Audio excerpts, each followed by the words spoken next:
Hello बच्चों, welcome back to my channel maths magic. बच्चों, मैं शशि। बच्चों, इस समय हम लोग तैयारी कर रहे हैं कंपटीशन लेवल के एग्जामिनेशन की, जैसे बैंक, रेलवे, एसएससी लेवल के एग्जामिनेशन।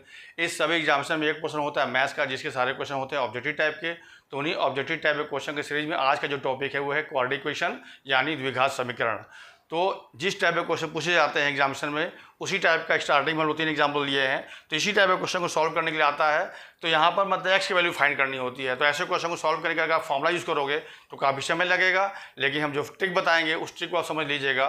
तो ऐसे क्वेश्चन को आप चुटकियों में सॉल्व कर लीजिएगा, मतलब 2-3 सेकंड में ये सारे क्वेश्चन सॉल्व होने वाले हैं। पहला क्वेश्चन क्या है, देखिए। Example number 1, x² + 16x + 60 = 0। Example number 2 लिया गया है x² - 19x + 84 = 0। और एग्जाम्पल नंबर 3 लिया गया है x² - 17x - 60 = 0। ठीक है। अब इन्हीं क्वेश्चन को आप ट्रिक समझिए और फिर आप देखिए चुटकियों में कैसे सॉल्व करते हो। तो ऐसे क्वेश्चन का जो स्टैंडर्ड फॉर्म होता है वो क्या होता है, ax² + bx + c = 0। ये हमारा स्टैंडर्ड फॉर्म है किसका, क्वाड्रेटिक इक्वेशन का। ठीक है। इसको सॉल्व करने के लिए हमारे पास एक फॉर्मूला होता है, x की वैल्यू क्या होगी, मतलब सॉल्व करने मतलब में x की वैल्यू फाइंड करना है। चूंकि क्वाड्रेटिक इक्वेशन है तो यहाँ पे x की वैल्यू क्या आएगी, 2 वैल्यू आएगी। वो क्या है, किस आएगी, इस फॉर्मूले से आएगी। क्या होगा formula, x = -b ± √b² - 4ac / 2a। इस फॉर्मूले को यूज़ करके हम लोग x की वैल्यू फाइंड करते हैं। तो जब इससे करोगे तो क्या करोगे, पहले a b c निकालोगे इससे कंपेयर करके, फिर इसमें वैल्यू पुट करोगे।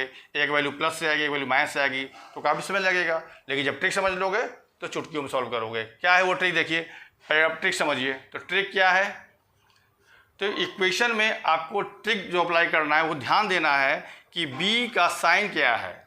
तो b का साइन क्या हो सकता है, या पॉजिटिव होगा या नेगेटिव होगा, ये दो तो होगा, तीसरा तो चौथा तो कुछ होगा नहीं। तो यहाँ पर b का साइन पॉजिटिव अगर है और निगेटिव है, इस पे ही आपको ट्रिक अप्लाई करना है। अगर पॉजिटिव है b का साइन तो b और c दोनों का साइन बदलना है। ये ट्रिक याद रखिए। अगर ट्रिक b का साइन पॉजिटिव है तो b और c दोनों का साइन बदलेगा। अगर b का साइन नेगेटिव है तो सिर्फ b का साइन बदलेगा। ठीक है। अब इस ट्रिक को अप्लाई कैसे करेंगे, देखिए। जैसे पहला क्वेश्चन में क्या है कि b का साइन क्या है, पॉजिटिव है, मतलब ट्रिक नंबर 1 ये वाला क्या बताया है कि b और c दोनों का साइन बदलेगा, मतलब इसका साइन क्या है, प्लस है, इसका साइन क्या है, भी प्लस है। तो साइन बदलने का मतलब ये माइनस में होगा और ये वाला माइनस में हो जाएगा। कहने का मतलब जब इसको हम सॉल्व करेंगे इस फॉर्मूले से, तो जो x की 2 वैल्यू आएगी वो दोनों वैल्यू निगेटिव में होगी। बात समझ में आ गई। लेकिन वैल्यू होगी क्या, ये समझना होगा आपको। उसके लिए क्या करना है, ये जो कांस्टेंट टर्म है, मतलब c का जो वैल्यू है, उसका ऐसा 2 फैक्टर करना है कि मल्टीप्लाई करने पर 60 आ जाए, और आगे प्लस लगा है तो प्लस करने पर 16 आ जाए। अगर यहाँ माइनस लगा होता तो माइनस करने पे आना चाहिए था, लेकिन चूंकि प्लस लगा हुआ है तो प्लस लगा है, तो इसका 2 ऐसा फैक्टर कीजिए कि प्लस करने पर 16 आ जाना चाहिए और मल्टीप्लाई करने पर 60 आना चाहिए। तो 60 के 2 फैक्टर क्या होगा, 10 और 6। जब हम मल्टीप्लाई करेंगे तो 60 आएगा और जब प्लस करेंगे तो 16 आएगा। उन दोनों पार्ट्स में जो बड़ा वाला वैल्यू पहले लिखते हैं और छोटा वाला वैल्यू बाद में लिखते हैं, यही दोनों वैल्यू हो जाएगी किसकी, x की। किसकी वैल्यू हो जाएगी, यही आपका आंसर हो जाएगा, x = -10 और x = -6। बात समझ में आ गई। ठीक है ना। अब देखो इस वाले क्वेश्चन में b हमारा निगेटिव है तो ये वाला ट्रिक अप्लाई होगा। तो जब b निगेटिव होगा तो सिर्फ b का साइन बदलेगा। तो यहाँ साइन माइनस में है तो ये साइन प्लस हो जाएगा, इसका साइन नहीं बदलना है तो ये प्लस में ही रहेगा। अब क्या करना है, इस कांस्टेंट टर्म को, मतलब c की वैल्यू यहाँ पे कांस्टेंट टर्म है, मतलब 84 है, तो इस 84 को ऐसा फैक्टर 2 करना है कि मल्टीप्लाई करने पर 84 आ जाए, आगे प्लस लगा है तो प्लस करने पर 19 आ जाए। तो 12 और 7 एकदम सिंपल है। तो 12 बड़ा पार्ट है और छोटा वाला 7 पार्ट है। तो 12 और 7 को जब जोड़ोगे 19 आएगा और 12 और 7 को जब मल्टीप्लाई करोगे 84 आएगा। तो यही दोनों आंसर हो जाएगा, x का वैल्यू हो जाएगा, मतलब x = हो जाएगा +7 और x = हो जाएगा +12 और +7। ठीक है। ये आप आंसर हो जाएगा दूसरे वाले क्वेश्चन का। अब देखिए थर्ड वाले में भी आपको यही ट्रिक अप्लाई करना है। चूँकि यहाँ पे b नेगेटिव है तो साइन किसका बदलेगा, सिर्फ b का, मतलब इसका साइन हो जाएगा प्लस, इसका साइन नहीं बदलेगा, मतलब माइनस है तो माइनस में ही रहेगा। अब 60 को 2 बार ब्रेक करना है कि माइनस करने पर, यहाँ देखो प्लस करने पर था, जो कि प्लस था, यहाँ माइनस है तो मतलब माइनस करने पर आना चाहिए 17 और इंटू करने पर आना चाहिए 60। तो क्या होगा 20 एंड 3, तो 20 3 जा होता है 60 और 20 में से 3 जब माइनस करोगे तो आएगा 17। तो पहला वाला बड़ा वाला पार्ट होगा और दूसरा वाला पार्ट छोटा होगा। ठीक है, तो यही दोनों आंसर हो जाएगा। एक्स का वैल्यू हो जाएगा 20 में +20 और एक्स की वैल्यू हो जाएगी -3, ये आंसर हो जाएगा। तो इस ट्रिक से अप्लाई करने पे कितना समय लगा, खाली आपको ध्यान रखना है कि क्या हम फैक्टर कर रहे हैं, उसी फैक्टर में जो आपको समय लगेगा काम समझ लीजिएगा। तो ट्रिक क्या है, बी का साइन अगर पॉजिटिव होगा तो बी और सी दोनों का साइन बदलेगा, अगर बी का साइन नेगेटिव होगा तो सिर्फ बी का साइन बदलेगा। उसके बाद इस सी को ऐसा 2 बार ब्रेक करना है कि मल्टीप्लाई करने पर यही नंबर आ जाए, लेकिन अगर प्लस है तो प्लस करने भी आना चाहिए, अगर माइनस है तो माइनस करने भी आना चाहिए। बात समझ में आ गई, इतना कॉपी कीजिए। इसके बाद हम 3 एग्जाम्पल और लेके समझाते हैं तो आपको अच्छे से समझ में आ जाएगा।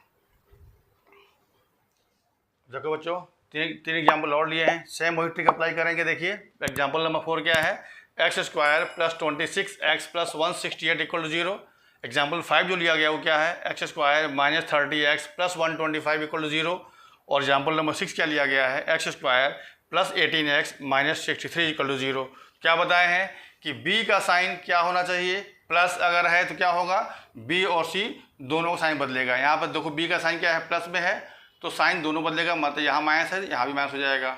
ठीक है, क्योंकि दोनों प्लस था तो माइनस हुआ, यहाँ प्लस था माइनस हो गया। क्यों, क्योंकि b का साइन पॉजिटिव है। बात समझ में आ गई। अब क्या बताए हैं कि इसको ऐसा 2 पार्ट में ब्रेक करना है, मतलब फैक्टर करना है कि मल्टीप्लाई करने पे यही नंबर आ जाए, लेकिन आगे प्लस है तो उन दोनों पार्ट को जोड़ने पर आना चाहिए 26। तो क्या होगा 14 और 12, क्योंकि 14 को हम 12 से मल्टीप्लाई करेंगे तो 12 4 जा 48 कैरी 4 होगा और 12 1 जा 12 और 4 168 आ जाएगा, मतलब इसको मल्टीप्लाई 168 आ गया और 12 और 14 को ऐड करोगे तो आएगा 26।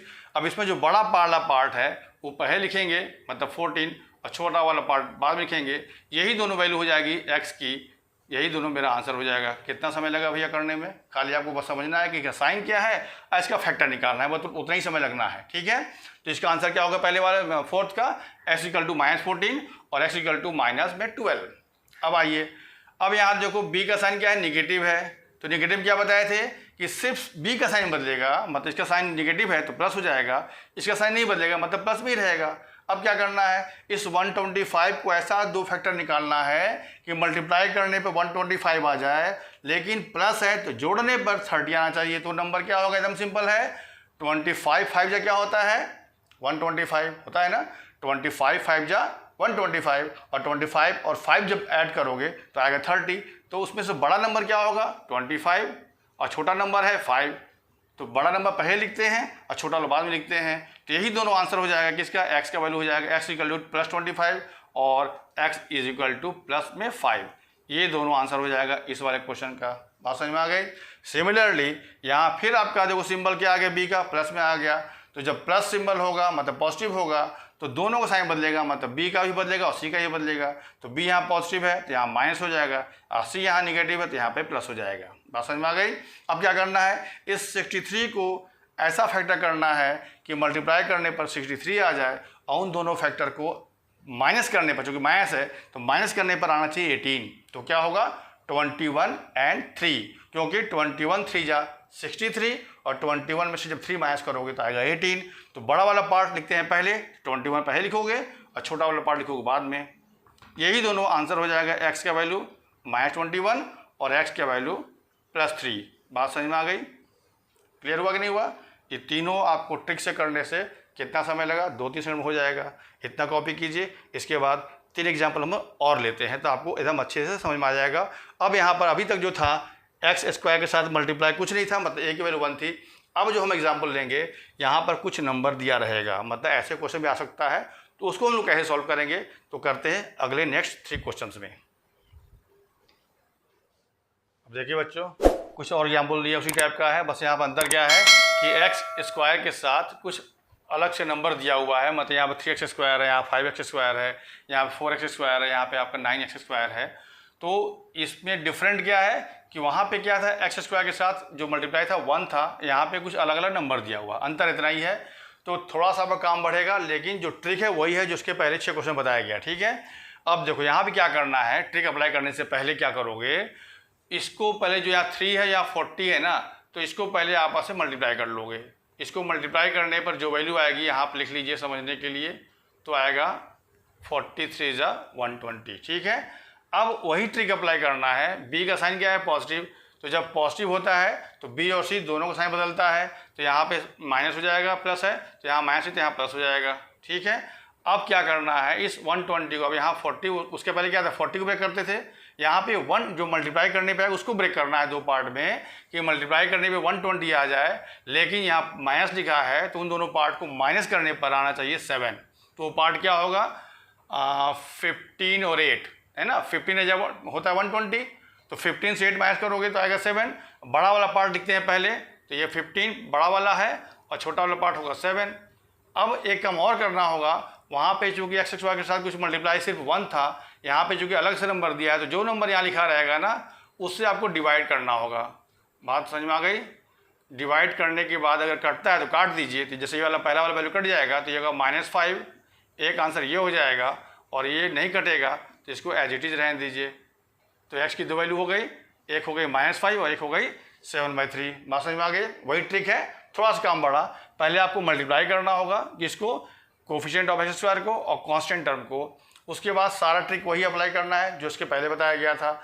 उसके बाद एक्स की जो वैल्यू निकल जाएगी तो फिर जो यहाँ पे कोफिशिएंट ऑफ एक्स स्क्वायर होगा ना उसकी वैल्यू से, मतलब ए जो यहाँ पे इसको बोलते हैं ए, तो ए से आपको डिवाइड करना, मतलब जो यहाँ लिखा रहेगा उससे आपको डिवाइड कर देना होगा दोनों में। ये आपका आंसर होगा। ठीक है, अब देखो इसी तरह से नंबर 8 में क्या है, यहाँ 30 है, यहाँ पे 8 है, तो क्या बताएं पहले, इसको पहले मल्टीप्लाई करोगे तो 30 × 9 कितना होगा? 270। अब 270 को अब फिर उसके बाद चेक करोगे बी का साइन, तो बी का साइन यहाँ क्या है? माइनस में है, तो माइनस में होता है तो क्या होता है? सिर्फ बी का साइन बदलेगा, 80 का नहीं बदलेगा। तो बी का साइन बदलिए तो ये हो जाएगा प्लस, ये नहीं बदलेगा तो प्लस में ही रहेगा। ठीक है, क्योंकि यहाँ प्लस है तो प्लस में रहेगा, यहाँ माइनस है तो बदल जाएगा, मतलब प्लस हो जाएगा। अब क्या करना है, इस 270 को ब्रेक करना है दो पार्ट में, कि मल्टीप्लाई करने पे 270 आ जाए, लेकिन यहाँ प्लस लिखा है तो प्लस करने पे आना चाहिए 37। तो पार्ट क्या होगा? एकदम सिंपल है, 27 और 10। तो 27 को जब 10 से मल्टीप्लाई करोगे 270 आएगा, और 27 को जब 10 में ऐड करोगे तो आएगा 37 आएगा। उसमें से जो बड़ा पार्ट होगा पहले लिखेंगे और छोटा पार्ट को बाद में लिखेंगे। फिर क्या करेंगे? 9 से डिवाइड कर देंगे, 9 से डिवाइड कर दोगे, कटे तो काट दीजिए, तो ये हो जाएगा 3। पहला वाला वैल्यू हो जाएगा एक्स की 3 हो जाएगी, और दूसरा वाला वैल्यू नहीं कटेगा तो ऐसा ही छोड़ दीजिए। बात समझ में आ गया? अब आइए क्वेश्चन नंबर 9 पर, सेम अप्लाई करना है, इसको मल्टीप्लाई करना है। 26 5 जा कितना होगा भैया? 130 होगा ना। अब 130 को ब्रेक करने उसका अब साइन लगाइए, इसका साइन क्या है? प्लस है, मतलब बी जब पॉजिटिव होता है तो बी और सी दोनों साइन बदलेगा, मतलब यहाँ माइनस हो जाएगा यहाँ पे प्लस हो जाएगा। अब क्या करना है, इसको दो पार्ट ब्रेक करना है 130 को, कि मल्टीप्लाई करने पे 130 आए, चूँकि यहाँ माइनस है तो माइनस करने पर ये आना चाहिए 3। तो क्या होगा? 13 और 10 को, 13 और 10 को जब मल्टीप्लाई करोगे तो आएगा 130, और जब 13 में से 10 माइनस कर दोगे तो आ जाएगा 3। बड़ा वाला पार्ट लिखेंगे पहले, तो 13 लिखोगे पहले और छोटा वाला लिखोगे बाद में। और फिर क्या करोगे, इस 5 मतलब यहाँ जो लिखा रहेगा उससे डिवाइड कर दोगे, तो ये हो जाएगा 5, यहाँ भी डिवाइड कर दोगे 5, जो कटे काट दीजिए, तो ये तो नहीं कट रहा है तो ये ऐसा ही आंसर हो जाएगा 13/5 माइनस में, और ये वाला कट जाएगा तो एक्स की वैल्यू हो जाएगा 2 प्लस में। बात समझ में आ गया? सिमिलरली यहाँ आइए, अब ये देखिए 4 को मल्टीप्लाई करोगे 35 से तो क्या आएगा? 140 आएगा मल्टीप्लाई करने पर, आएगा ना। अब साइन यहाँ पे निगेटिव है तो साइन बी का जब निगेटिव क्या करते हैं, सिर्फ बी का साइन बदलेगा, 80 का नहीं बदलेगा, तो इसका बदल दीजिए, इसका नहीं बदलिए, ऐसे ही रहेगा। ठीक है, अब क्या करना है, 140 को ब्रेक करना है ऐसे दो पार्ट में कि मल्टीप्लाई करने पे 140 आए, यहाँ लिखा है प्लस, तो प्लस करने पे आना चाहिए 24। तो क्या होगा? 14 और 10, एकदम सिंपल है। देखिए 14 और 10 को जब मल्टीप्लाई करोगे तो आएगा 140, और 14 और जब 10 को प्लस करोगे तो आएगा 24। बड़ा वाला पार्ट लिखना है पहले, तो 14, और छोटा वाला पार्ट बाद में। उसके बाद क्या करना है, इस 4 से डिवाइड कर देना है। तो डिवाइड करने के बाद इसको सिंपल कर लीजिए, तो ये 2 से कटेगा तो 7/2 हो जाएगा पहला वाला वैल्यू, और यहाँ इस भी 2 से कट जाएगा तो 5/2 हो जाएगा दूसरा वाला वैल्यू। बात समझ में आ गया? तो इस टाइप के सारे क्वेश्चन का जो ट्रिक बताए हैं, अगर आप ट्रिक समझ गए हैं तो चुटकियों में सॉल्व करोगे। ठीक है, तो आज के लिए सिर्फ इतना ही। अब किसी नए टॉपिक पर अगले 10 क्वेश्चन के सेट के साथ मिलेंगे, तब तक के लिए थैंक्स।